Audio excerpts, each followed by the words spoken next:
Welcome to the Deep Dive. Today we're plunging into a really fascinating paradox in the 1980s. On one hand, you had this booming morning in America narrative, story of renewed national pride, economic revival, strong foreign policy. But underneath that shiny surface, well, there was this deep current of anxiety pulsing. The specter of nuclear war, worries about urban decay, widening income inequality, and a real lingering distrust of authority. Our mission today is to uncover how four specific science fiction films didn't just reflect these underlying fears, but actually served as this dark, allegorical counter-narrative to all that official optimism. We're looking at how they trace the evolution of the era's political landscape. We're talking John Carpenter's Escape from New York from '81 and They Live from '88, alongside John Badham's WarGames from '82 and Blue Thunder from '83. Yeah, and taken together, these films really function as a kind of B-movie chronicle of the soul of the Reagan Revolution. What's so insightful, I think, is how they clearly trace this path, starting with questioning the state's capacity for failure, and authoritarian overreach, then moving through examinations of these, frankly, terrifying technological tools of power, and ultimately ending up satirizing the very hyper-capitalist system that was being championed at the time. Genre films, especially sci-fi, they have this unique ability, don't they, to explore these kinds of subversive, uncomfortable themes that, well, more mainstream stuff might just shy away from. Definitely. And today's deep dive pulls its insights from a really fascinating analysis called Reagan-era cinema allegories, which really digs into these films and their historical backdrop. So, let's start peeling back those layers. We're going to begin right at the start of Reagan's first term with John Carpenter's Escape from New York, released in 1981. Ideologically, this film was, it was born from that profound cynicism of the 1970s, wasn't it? Especially post-Watergate distrust.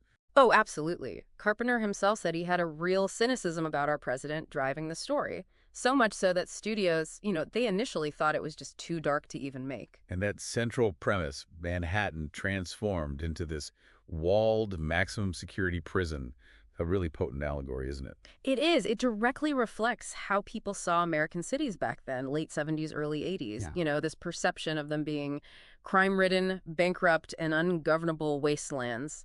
And think about the opening text of the film. It mentions a 400% rise in crime by 1988. That almost eerily foreshadows the tough-on-crime rhetoric that became such a hallmark of the Reagan years. Right, which led to that massive expansion of the prison population. Exactly. So, okay, walling off Manhattan looks like a security measure on the surface. Yeah. But how does Carpenter's film push back against that tough-on-crime justification? Turn it into something darker, like societal abandonment? That's precisely it. The film argues this isn't a solution at all. It's a profound act of abandonment. The inmates are just left there to fend for themselves in what Carpenter called feudal England, this smoldering, torchlit ruin. And that vision, this discarded underclass, it directly contradicts the central promise of Reaganomics. The idea that wealth would trickle down. Yeah. Instead, it shows the unwanted, literally contained, and, forgotten. And the characters really amplify this critique. You've got Snake Plissken, Kurt Russell, the ultimate cynical individuals. He's a decorated war hero turned legendary criminal, basically chewed up and spit out by the system he served. That iconic line, "Call me Snake," it's like this primal assertion of identity against a state that just sees him as a number. How does he contrast with the president, John Harker? Donald Pleasance played him right. Right. And Harker is everything Snake isn't. He's not some commanding leader.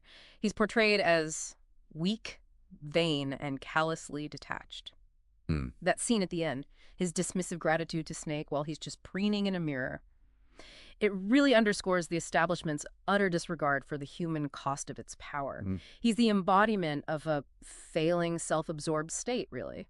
So, Snake's final act, swapping that crucial tape, the one that could save the world, with swing music. It looks like simple revenge, maybe. But is there a deeper political statement there about the system itself? Oh, absolutely. It's more than just petty revenge. It's this nihilistic rejection. It's a message that, even saving this corrupt system maybe isn't worth it. Hey. It's a profound act of rebellion because it basically says this power structure isn't worth saving no matter the cost. And Carpenter's whole aesthetic feeds into that too, doesn't it? It does. The minimalist synth score, the dark Panavision cinematography, that gritty, low-budget feel, it all creates this powerful visual dichotomy. You have the high-tech, oppressive order of the police state on the perimeter, and then inside the walls, just anarchic, smoldering chaos. Okay, so considering all these elements in Escape from New York, how do you see it functioning as a critique of what was emerging with the Reagan administration, even if it was technically just before he took office. Well, it functions as an unwitting, but I think incredibly powerful critique. The film presents a world consumed by the exact problems Reaganism promised to solve. Rampant crime, urban chaos, this sense of profound state failure. Right. His 1980 campaign was all about restoring order, answering that malaise. Exactly. Reagan offered himself as the cure for the diagnosis the film presented. But by showing that this law and order response leads not to a revitalized morning in America, but to this permanent brutalizing ruin, the film inadvertently warns against the very logic of the incoming administration. It's a warning before those policies had even really been enacted. Okay, so as the Reagan era really got going, these two distinct anxieties about technology seemed to bubble up culturally. First, that external threat, right? A renewed Cold War, the arms race accelerating. And second, the internal threat, the fear that the same military tech would be turned inward, for surveillance and control in American cities. John Badham's back-to-back thrillers, WarGames from '82 and Blue Thunder from '83, seem to capture this dual paranoia perfectly. They really do. WarGames, which actually came out in '83, tapped directly into a culture gripped by nuclear fear. You had Reagan's aggressive anti-Soviet stance, his famous evil empire speech, that massive defense buildup. It all escalated Cold War tensions massively. Yeah, the two levels not seen in decades. Right. And the film's premise, a teenage hacker accidentally triggering a countdown to World War III, well, that felt terrifyingly plausible back then. Especially in an era with real-world computer false alarms and these tense military exercises like Able Archer 83, which, nearly provoked a Soviet response. And the antagonist isn't even human, it's a machine. WOPR, the War Operation Plan Response Computer, nicknamed Joshua. This machine, it sort of represents the chilling logical endpoint of mutually assured destruction, MAD, doesn't it? Exactly. That Cold War theory where both sides know an attack guarantees their own destruction, a kind of suicide pact that Reagan himself wanted to make obsolete. The computer's inability to distinguish simulation from reality, its relentless drive to win a game that simply cannot be won. It's a brilliant satire of that detached, inhuman logic of nuclear strategy. And that opening scene is key too, right? Where the human missileers hesitate to turn the launch keys during a drill. Yes. It perfectly establishes the core conflict. Human morality versus the cold, supposedly infallible logic of the machine. So the ending where Joshua learns futility. Yes, its famous conclusion. Joshua learns the concept of futility and declares global thermonuclear war is a strange game, where the only winning move is not to play. That serves as this direct, powerful rebuke to the era's dangerous talk about a winnable nuclear war. And what's fascinating here is the real-world impact. It's incredible, isn't it? The film had a documented historical impact.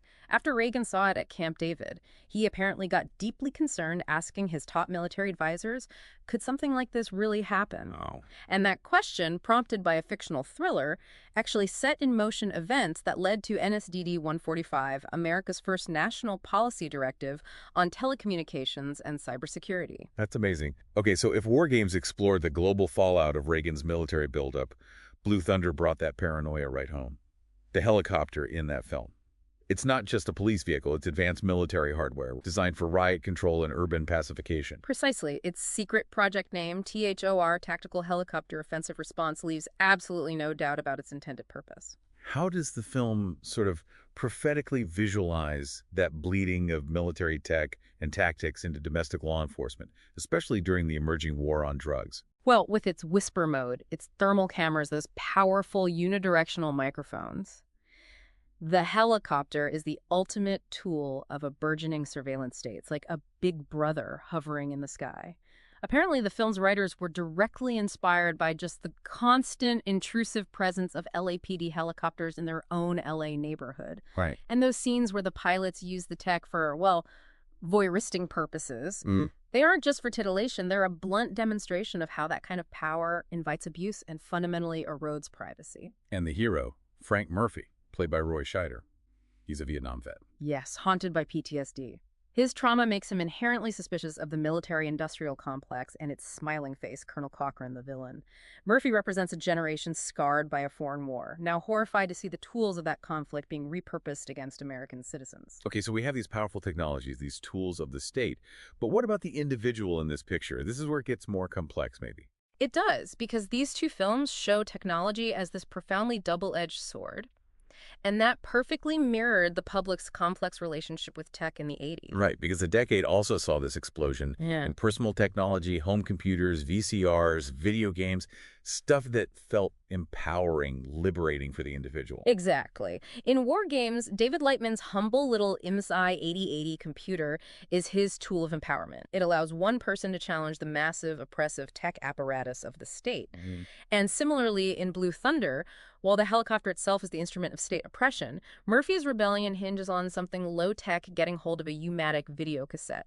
And his ultimate victory comes from mastering the machine and turning it against its creators. So that duality, Right. the fear of big impersonal state tech like WOPR and Blue Thunder coexisting with the embrace of small personal tech like the home computer. It truly captured the schizophrenic technological landscape of the Reagan era.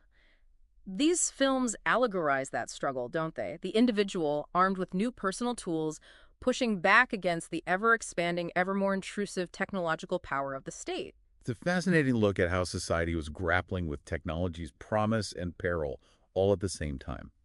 Okay, now we arrive near the very end of Reagan's second term with John Carpenter's They Live from 1988.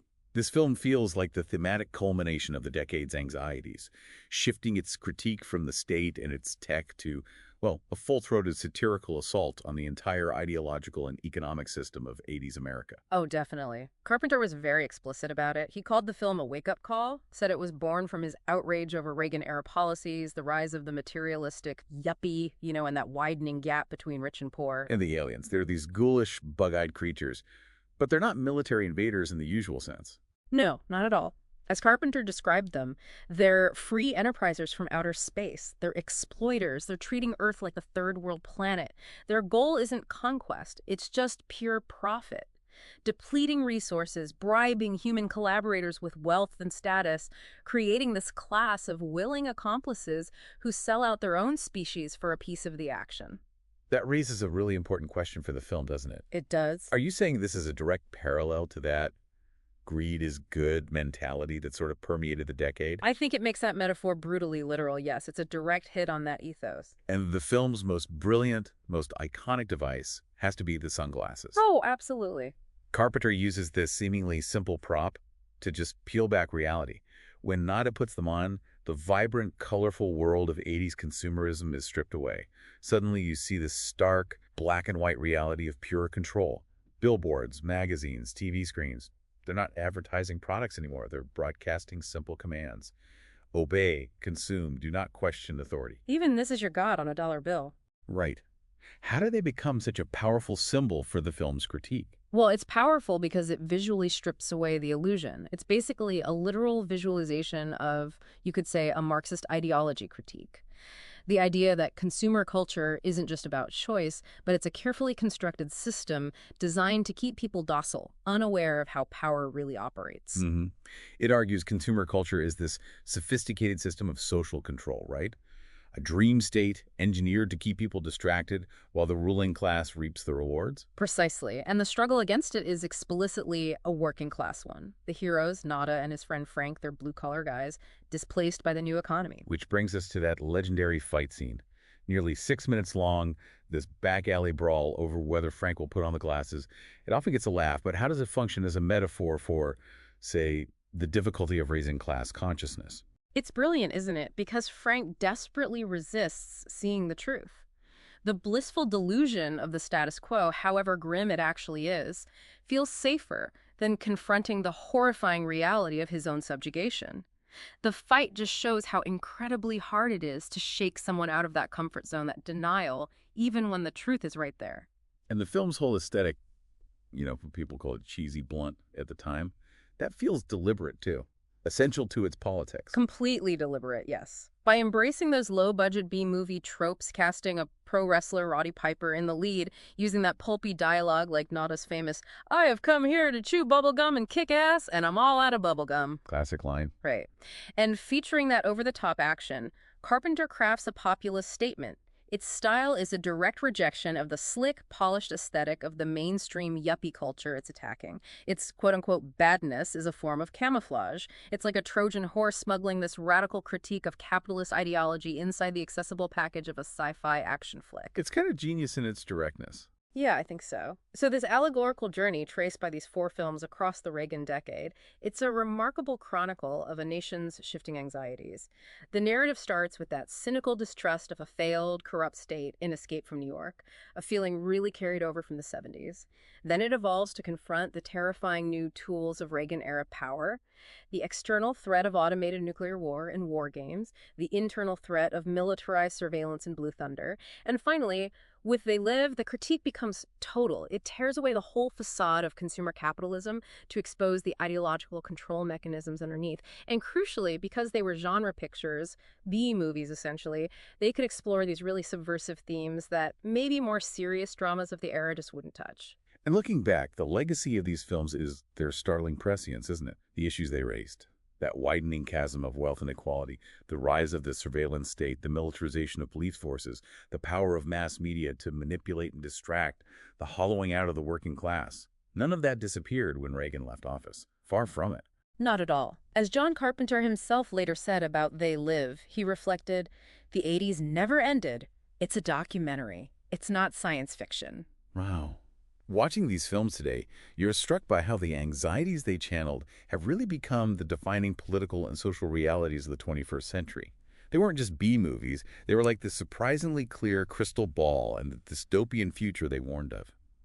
Well, it looks unnervingly like our present sometimes. It definitely makes you wonder, doesn't it? What other seemingly fictional cultural artifacts out there right now might be serving as the crystal balls for our own future? Something to think about.